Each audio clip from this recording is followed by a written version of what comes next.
हाँ, तो आज का हमारा टॉपिक है सेल। ठीक है, हम लोग वो पढ़े थे ना कि हमारा जो बॉडी होता है सेल, बहुत सारे सेल्स मिलकर टिश्यू बनता है, बहुत सारे टिश्यू मिलकर ऑर्गन बनता है, बहुत सारे ऑर्गन मिलकर ऑर्गन सिस्टम बनाते हैं, बहुत सारे ऑर्गन सिस्टम मिलकर क्या बनाते हैं, ह्यूमन बॉडी बनाते हैं। ठीक है, तो वही हम लोग टिश्यू सेल जो है अभी स्टार्ट किए हैं। देखिए सेल सेल जो होता है उसको क्या बोलते हैं, हम यूकैरियोटिक सेल बोलते हैं। ठीक है, और जो ह्यूमन में होता है उसको यूकैरियोटिक सेल बोलते हैं, और जो प्लांट में होता है क्या बोलते हैं, प्रोकैरियोटिक सेल बोलते हैं। जिनमें कन्फ्यूजन होता है थोड़ा थोड़ा सा कि यूकैरियोटिक सेल किसे बोलते हैं, प्लांट वो फिर से प्रोकैरियोटिक सेल किसे बोलते हैं। देखिए जो प्लांट में होता है उसे प्रोकैरियोटिक सेल बोलते हैं, जो सेल में होता है ह्यूमन सेल उसको क्या बोलते हैं, यूकैरियोटिक सेल। ठीक है, इसको डिस्कवर किसने किया था, रॉबर्ट हुक ने। कब किया था, 1665 ईस्वी में।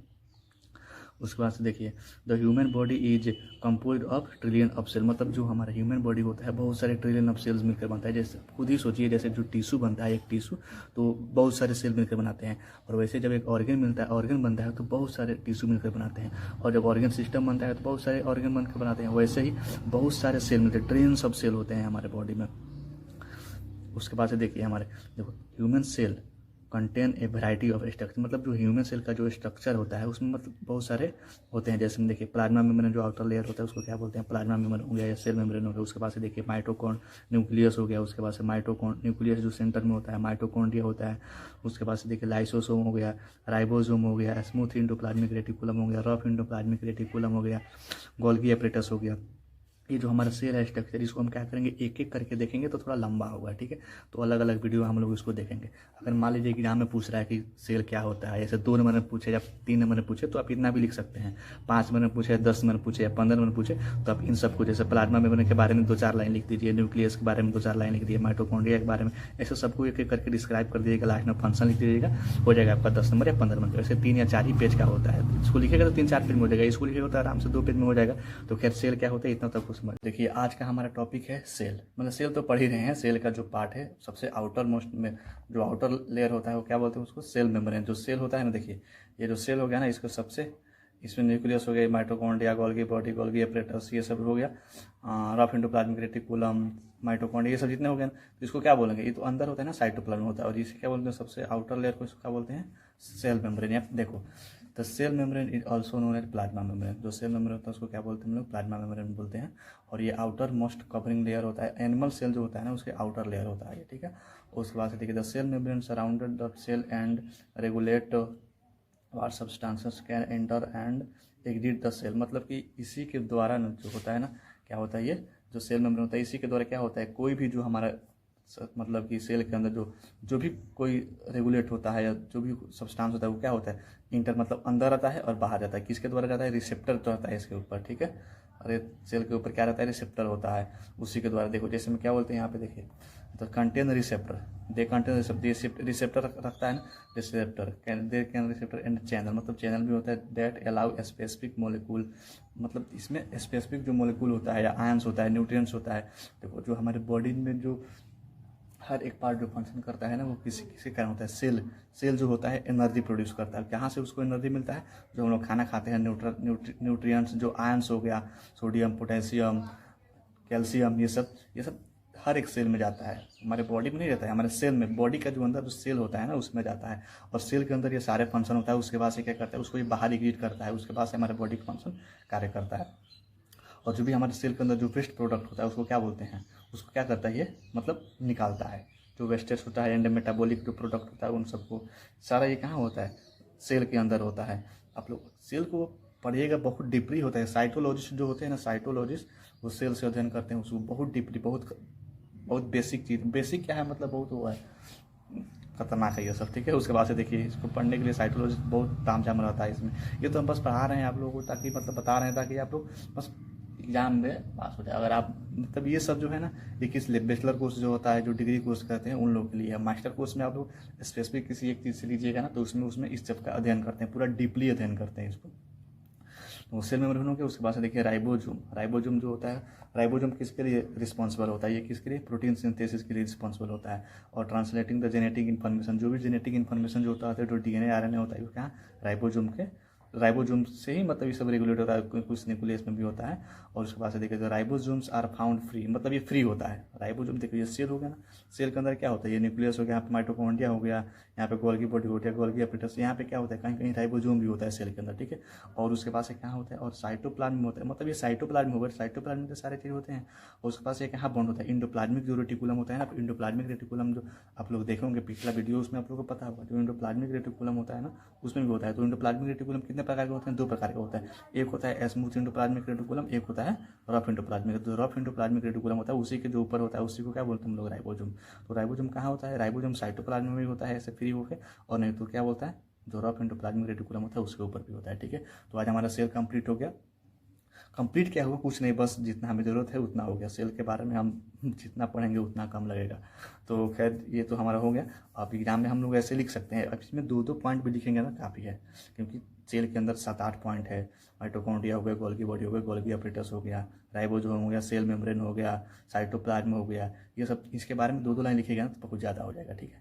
तो ठीक है, तब आगे हम लोग टिश्यू देखेंगे या जो भी जो टॉपिक होगा उसको देखेंगे, ठीक है। ठीक, हाँ तो आज का हमारा टॉपिक है साइटोप्लाज्म, ठीक है। हम लोग कल देखे थे इंडोप्लाज्मिक रेटिकुलम, लेकिन आज हम लोग क्या देखेंगे, साइटोप्लाज्म के बारे में, ठीक है। सेल का जो पार्ट है, सेल का जो ऑर्गेनल्स है उसी को, ठीक है, जो सेल के अंदर होता है। देखिए साइटोप्लाज्म, साइटोप्लाज्म का खोज डिस्कवर किसने किया था सबसे पहले, रॉबर्ट हुक ने। कब किया था, 1665 में। देखिए तो साइटोप्लाज्म इन द लिक्विड, तो साइटोप्लाज्म होता है वो लिक्विड फॉर्म में होता है, in fill in the inside of the cell, जो क्या होता है सेल के अंदर होता है, and outside of the nucleus, मतलब न्यूक्लियस के अंदर नहीं होता है। देखिए केवल जो ये सेल हो गया ना, यहाँ पे देखिए, केवल जो ये सेल हो गया, सेल के अंदर जो न्यूक्लियस होता है ना, तो यहाँ पे केवल साइटोप्लाज्म होता है, यहाँ पे न्यूक्लियस के अंदर नहीं होता है, केवल सेल के अंदर होता है, ठीक है। उसके बाद देखिए इट कंपोज ऑफ वाटर, मतलब ये किस चीज़ से मिलकर बना होता है, वाटर रहता है इसमें, साल्ट रहता है, वेरियस ऑर्गेनिक मॉलिक्यूल होता है इसके अंदर, ठीक है। उसके बाद देखिए the cytoplasm is an integral part of both prokaryotic and eukaryotic. कहने का मतलब है इसका, जो साइटोप्लाज्म होता है वो प्रोकैरियोटिक सेल में भी होता है या यूकैरियोटिक सेल में होता है, यानी प्लांट सेल में होता है और एनिमल सेल में भी होता है। The function of cytoplasm is to transport, maintain cell shape and structure, protect, store micromolecule and act as the host to metabolic process. देखिए इसका जो फंक्शन होता है साइटोप्लाज्म का, हर एक ऑर्गेनल्स है या हर एक जो हमारे बॉडी का पार्ट है उसका अलग अलग सब चीज़ का फंक्शन है। तो वैसे ही साइटोप्लाज्म का फंक्शन क्या है, ये ट्रांसपोर्ट करने का काम करता है। मान लीजिए यहाँ पे साइटोप्लाज्म में कोई भी न्यूट्रिशन हो गया, कोई भी मोलिक्यूल हो गया, प्रोटीन हो गया, जो भी चीज़ होगा उसको क्या करता है, ट्रांसपोर्ट करने का काम करता है। यहाँ पे जो सेल मेम्ब्रेन होता है उसमें रिसेप्टर होता है, उसी के द्वारा क्या करता है, ट्रांसपोर्ट करने का काम करता है, ठीक है। साइटोप्लाज्म एक लिक्विड हो गया, जैसे ये मान लीजिए समुद्र हो गया ना, समुद्र के अंदर यहाँ पे इसमें क्या होगा, साइटोप्लाज्म होगा, तो इस तरफ मतलब इस साइड से इस साइड कैसे जाएगा, तो इसी के थ्रू जाएगा ना।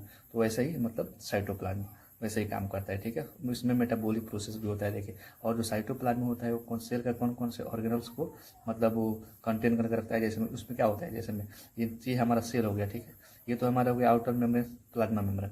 इसमें जो होता है हमारा साइटोप्लाज्म जो होता है, इसमें अंदर न्यूक्लियस होता है, तो न्यूक्लियस के अंदर तो साइटोप्लाज्म होगा नहीं, इसी के अंदर ना होगा साइटोप्लाज्म। तो इसमें क्या क्या होता है, इसमें देखिए ये हो गया ना, इस सेल के अंदर क्या हुआ, प्लाज्मा मेम्ब्रेन, प्लाज्मा साइटोप्लाज्म हो गया, ठीक है। और साइटोप्लाज्म के अंदर क्या क्या होता है, साइटोप्लाज्म में जैसे न्यूक्लियस भी हो गया, न्यूक्लियस तो खैर न्यूक्लियस के अंदर साइटोप्लाज्म नहीं होता है, लेकिन क्या होता है, न्यूक्लियस सेल के अंदर होता है और चारों तरफ क्या होता है, साइटोप्लाज्म होता है। तो एक तरह से कह सकते हैं कि साइटोप्लाज्म के अंदर ही है, मतलब ये सब, ठीक है। उसके बाद से देखिए माइटोकॉन्ड्रिया हो गया, यहाँ पे इंडोप्लाज्मिक रेटिकुलम होता है, सेंट्रोसोम होता है, गोल्गी बॉडी होता है, राइबोसोम होती है, ये सब क्या होता है, ये सब साइटोप्लाज्म होता है, ठीक है। इसके आगे हम लोग देखेंगे राइबोसोम देखेंगे इसके आगे, ठीक है। तब तो ये वाला हमारा हो गया कंप्लीट, उम्मीद है समझ में आई होगी, ठीक है। और इस सबको एक बार हम डिटेल्स में सबको समझा देंगे, इसका एक जब हम सेल का पूरा स्ट्रक्चर बताएंगे ना तो उसी में ये सब के बारे में बताएंगे, ठीक है। चलो ठीक है। हाँ तो आज का हमारा टॉपिक है न्यूक्लियस, ठीक है। जो हम लोग सेल पढ़े थे ना, सेल का एक पार्ट है न्यूक्लियस, ठीक है। इसके बारे में थोड़ा सा देखेंगे, 2 नंबर में आएगा तो इतना लिख देंगे। अगर ये नहीं आता है 2 नंबर में या 5 नंबर में या 7 नंबर में, सेल के बारे में आता है तो सेल में ही आप इसको लिख सकते हैं। अगर 10 नंबर में आए तो 2-4 पॉइंट इसमें से आप लिख दीजिएगा, बाकी जो होगा सो देखिए। सेल का सबसे पहले डिस्कवर किसने किया था, रॉबर्ट ब्राउन ने। कब किया था, 1831 ईस्वी में, ठीक है। Nucleus is a largest structure in the cell. Nucleus जो होता है वो सेल का मतलब लार्जेस्ट स्ट्रक्चर होता है, ठीक है। और ये ऑलमोस्ट कहाँ एकदम सेंटर में प्रेजेंट होता है, ठीक है, सेल के एकदम सेंटर में प्रेजेंट होता है। उसके बाद से देखिए मतलब एक जो न्यूक्लियस जो है ना, न्यूक्लियस नॉर्मली एक सेल में एक ही होता है, उससे अधिक मतलब नहीं होता है, एक ही होता है नॉर्मली, ठीक है। न्यूक्लियस देखिए control and regulate the activity of this cell like growth and metabolism. देखिए न्यूक्लियस जो क्या करता है, जो हमारे सेल के अंदर जो मेटाबॉलिज्म होता है या जो ग्रोथ होता है उसको क्या करता है, रेगुलेट करता है या फिर कंट्रोल करता है। उसके बाद से देखिए न्यूक्लियस कंटेन क्या क्या उसमें न्यूक्लियोलस होता है, उसके बाद से क्रोमेटिन होता है। मतलब न्यूक्लियस के अंदर जैसे सेल के अंदर क्या क्या होता है, माइटोकॉन्ड्रिया होता है, क्रोमोसोम होता है, न्यूक्लियस होता है, साइटोप्लाज्म होता है, गोल्गी बॉडी होता है, गोल्गी एपरेटस होता है, ये सब होता है कि नहीं। वैसे ही न्यूक्लियस के अंदर क्या क्या होता है, न्यूक्लियोलस होता है और क्रोमेटिन होता है। देखिए जो न्यूक्लियोलस होता है वो एकदम न्यूक्लियस में प्रेजेंट होता है, उसके बाद सिंथेसिस करता है राइबोसोमल आरएनए को। उसके बाद क्रोमेटिन जो क्या करता है, वो जेनेटिक इंफॉर्मेशन को कैरी करता है, ठीक है। और ये डीएनए प्रोटीन का कंपोजिशन होता है, ठीक है, मतलब कंपोज मतलब उससे मिलकर बना होता है ऐसा क्रोमेटिन, ठीक है। उसके बाद देखिए the nucleus is a small round structure found in the cell. देखो न्यूक्लियस जो होता है वो स्मॉल होता है, छोटा होता है, राउंड मतलब गोल होता है, उसके स्ट्रक्चर का होता है, जो कहाँ होता है, सेल के अंदर होता है। देखिए nucleus also called central room of cell. देखिए न्यूक्लियस को सेंट्रल रूम ऑफ सेल का मतलब सेल के एकदम सेंट्रल रूम कहा जाता है। क्यों कहा जाता है, क्योंकि ये कंट्रोल एंड रेगुलेट करता है सेलुलर एक्टिविटी को। जो सेल के अंदर जो भी एक्टिविटी होता है उसको यही मतलब रेगुलेट करता है या कंट्रोल करता है कौन, न्यूक्लियस। इसीलिए उसको क्या बोला जाता है, सेंट्रल देखिए कंट्रोल रूम ऑफ सेल, ठीक है, कंट्रोल करता है, ठीक है, इसलिए इसको कंट्रोल रूम कहा जाता है। जैसे माइटोकॉन्ड्रिया को क्या कहा जाता है, पावर हाउस कहा जाता है ना सेल का, वैसे ही इसको कंट्रोल रूम कहा जाता है किसको, न्यूक्लियस को। क्यों क्या करते हैं, जेनेटिक इन्फॉर्मेशन जितने भी सारे होते हैं, सिंथेसिस राइबोसोमल आरएनए, कोई भी सेल के अंदर जो ग्रोथ होता है वो सभी सारे कौन हैंडल करता है, यही न्यूक्लियस, ठीक है। उम्मीद है समझ में आ जाओगे। तो हम लोग सेल पढ़ रहे हैं, ठीक है, और आज का हमारा टॉपिक है इंडोप्लाज्मिक रेटिकुलम, ठीक है। इसके पहले हम लोग माइटोकॉन्ड्रिया देखे थे ना, तो आज हम लोग इंडोप्लाज्मिक रेटिकुलम को देखेंगे, ठीक है।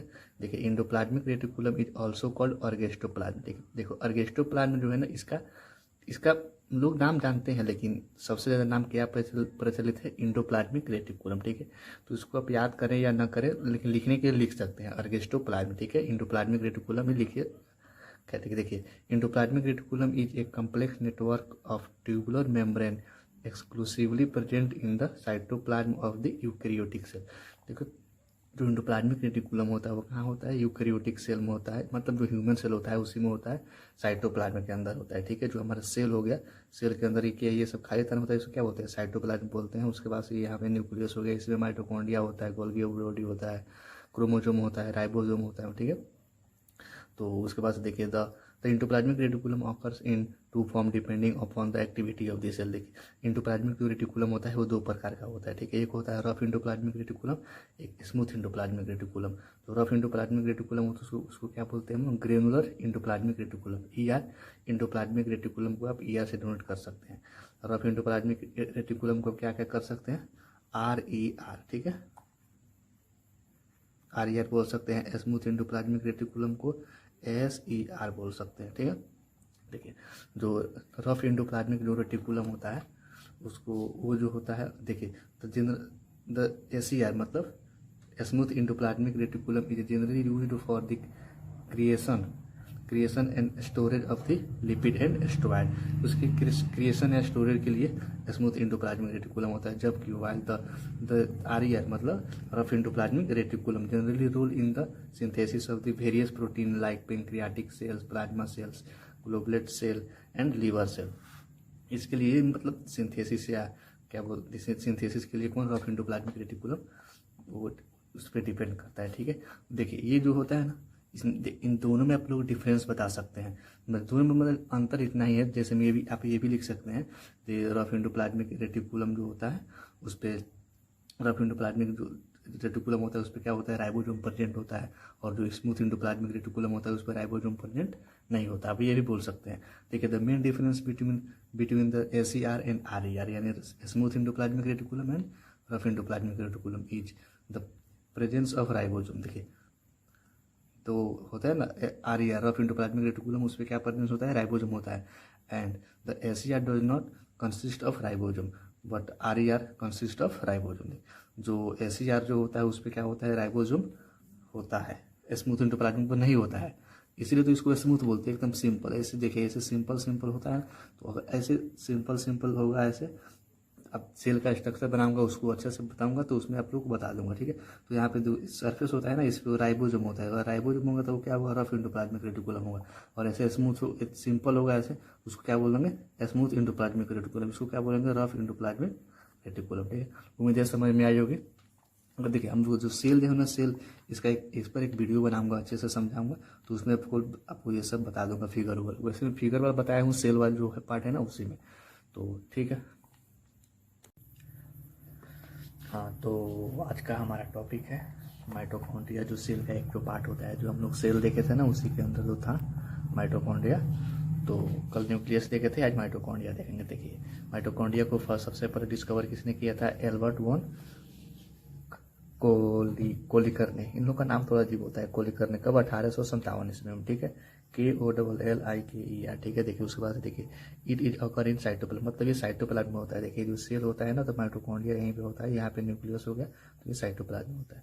Mitochondria produce 90% of the energy our body needed to function. देखो जो भी हमारे बॉडी का जो जो एनर्जी चाहिए वो कहाँ से रिलीज होता है, माइटोकॉन्ड्रिया से। इसीलिए इसको क्या बोलते हैं, पावर हाउस ऑफ सेल बोलते हैं इसको, किसको, माइटोकॉन्ड्रिया को। इसीलिए बोलते हैं क्योंकि हमेशा ये एनर्जी प्रोड्यूस करता है ATP के फॉर्म में थी। आगे देखेंगे इसको। देखिए mitochondria are made up of protein, phospholipid and some ribonucleic acid, मतलब माइटोकॉन्ड्रिया इन प्रोटीन से, फॉस्फोलिपिड और कुछ राइबोन्यूक्लिक एसिड से मिलकर बना होता है। इसको माइटोकॉन्ड्रिया को हम लोग क्या बोलते हैं, also called power house of cell. उसके बाद से देखिए generate most of the chemical energy needed to power of cell biochemical reaction. देखिए जो DNA होता है ना, क्या बोलते हैं, जो माइटोकॉन्ड्रिया होते हैं, इनके बहुत ज़्यादा इंपॉर्टेंट रोल होता है। जो हमारे बॉडी के अंदर जो भी बायोकेमिकल रिएक्शन होता है, जो भी रिएक्शन होता है हमारे बॉडी के अंदर, जो बायोकेमिस्ट्री जो पढ़ते होंगे उन लोगों को पता होगा, जो ATP के फॉर्म में जो इतना सारे एनर्जी होते हैं ना, सारा माइटोकॉन्ड्रिया से ही रिलीज होता है। Mitochondria are responsible for 90% release होता है। देखिए mitochondria are responsible for generating energy in the form of ATP। आगे ना वो देखिए ATP के फॉर्म में माइटोकॉन्ड्रिया जो क्या करता है, जनरेट करता है एनर्जी को, इसके लिए रिस्पॉन्सिबल होता है। देख mitochondria is composed of 2 layer of membrane. एक आउटर लेयर होता है और एक इनर लेयर होता है। माइटोकॉन्ड्रिया जो आउटर लेयर होता है वो थोड़ा स्मूथ होता है। उस पास से देखिए both these layer are included in a central cavity called matrix. जो दोनों होते हैं ये किसके द्वारा इंक्लूड होते हैं, सेंट्रल कैविटी मैट्रिक्स के द्वारा इंक्लूड होते हैं, ठीक है। उम्मीद है समझ में आया होगा। अब आगे हम देखेंगे इसका अगला जो टॉपिक होगा, ठीक है। आज का हमारा टॉपिक है सेल का जो गोल्गी कॉम्प्लेक्स है उसके बारे में देखेंगे, ठीक है। जो सेल के अंदर जो होता है ना गोल्गी कॉम्प्लेक्स, उसके बारे में देखेंगे। देखिए जो गोल्गी कॉम्प्लेक्स होता है उसको किस नाम से जानते हैं, उसको गोल्गी बॉडी या गोल्गी एपेंडिक्स के नाम से जानते हैं। जैसे गाँव में बहुत सारे लड़के रहते हैं, उसका एक तो यूनिक नाम रहता है जो घर वाले रखते हैं, उसके बाद से एक जो भी नाम रहता है जो कुछ उसके दोस्त नाम रखते हैं, तो उसके दोस्त उसको बचपन तक बुलाते हैं। खैर वैसे ही मतलब किसी का एक दो नाम रहता है, किसी का सिंगल नाम रहता है, वैसे ही। तो इसका क्या क्या नाम है, इसका गोल्गी बॉडी, गोल्गी एपेंडिक्स के नाम से जानते हैं किसको, गोल्गी कॉम्प्लेक्स को। It is located in the cytoplasm next to the endoplasmic reticulum and near the cell nucleus. मतलब ये साइटोप्लाज्म के अंदर होता है और इंडोप्लाज्मिक सेल के अंदर होता है, ठीक है। और इंडोप्लाज्मिक रेटिकुलम के नियर और साइटोप्लाज्म में होता है, ठीक है। उसके बाद देखिए it is situated between the nucleus and apex of this. मतलब ये भी वही हुआ कि न्यूक्लियस के मतलब स्थिर होता है न्यूक्लियस और फिर पास से एपेक्स मतलब सेल के बीच में रहता है, ठीक है। उसके बाद से देखिए Golgi appendix was first reported by the Camillo Golgi. Camillo मतलब इसको सबसे पहले रिपोर्ट किसने किया था, कैमिलो गोल्गी ने। कब किया था, 1898 में। और कब मतलब जब ये डिस्क्राइब करा था नर्व सेल के बारे में। अरे देखिए जो भी साइंटिस्ट होता है ना, करता है कुछ और डिस्कवर हो जाता है कुछ और डिस्कवर, ठीक है। तो खैर मतलब वही किया था, ठीक है। और कैमिलो गोल्गी ने। उसके बाद देखिए it is cup shaped structure and contain vesicles. मतलब ये कप शेप का स्ट्रक्चर कैसा होता है, Golgi body found in the eukaryotic देखिए, यूकैरियोटिक और प्रोकैरियोटिक दोनों में होता है, ठीक है, थोड़ा कम होता है। यूकैरियोटिक में थोड़ा एनिमल सेल जो सेल होता है उसमें थोड़ा कम होता है, प्लांट सेल में थोड़ा ज़्यादा होता है, ठीक है। और मतलब जो एनिमल सेल में होता है ना एक्सेप्ट आरबीसी, मतलब आरबीसी जो मैच्योर आरबीसी भी होता है उसमें नहीं होता है, या आरबीसी में नहीं होता है। इसको आप लोग जब साइटोलॉजी करिएगा ना, साइटोलॉजी सेल, केवल सेल के बारे में अध्ययन करिएगा ना, अरे साइटोलॉजी अलग कोर्स हो गया, उसको सेल के बारे में तो इस पूरा डिटेल्स में पड़ेगा, कैसे कैसे क्या क्या कैसे है। तो साइटोलॉजी लोग करते हैं उसको, ये सब हम लोग केवल नाम जानना है थोड़ा बहुत कि हाँ एग्जाम में पास हो जाए, या थोड़ा बहुत नॉलेज के लिए। उसका the main function of Golgi body is secretion, मतलब ये इसका मेन फंक्शन क्या है, किसी की ना किसी का तो मेन फंक्शन होता है ना, तो इसका मेन फंक्शन क्या है, सिक्रीशन करता है, क्या क्या म्यूकस हो गया, स्वीट हो गया या फिर प्रोटीन हो गया और भी कुछ सिक्रीशन करते रहता है। It help in the formation of acrosome of sperm, मतलब जो स्पर्म होता है उसको एक्रोजोम का फॉर्मेशन करता है, and matrix of the cartilage, जो कार्टिलेज बोन होता है ना उसका मैट्रिक्स को ये क्या करता है, फॉर्मेशन करने का काम करता है, ठीक है। जब हम स्पर्म सेल पढ़ेंगे तो उसमें एक्रोसोम क्या होता है उसको पढ़ लेंगे, और जो कार्टिलेज यानी बोन होता है उसमें हम लोग मैट्रिक और ये सब के बारे में पढ़ लेंगे, ठीक है। उम्मीद है समझ में आए होगी, ठीक है।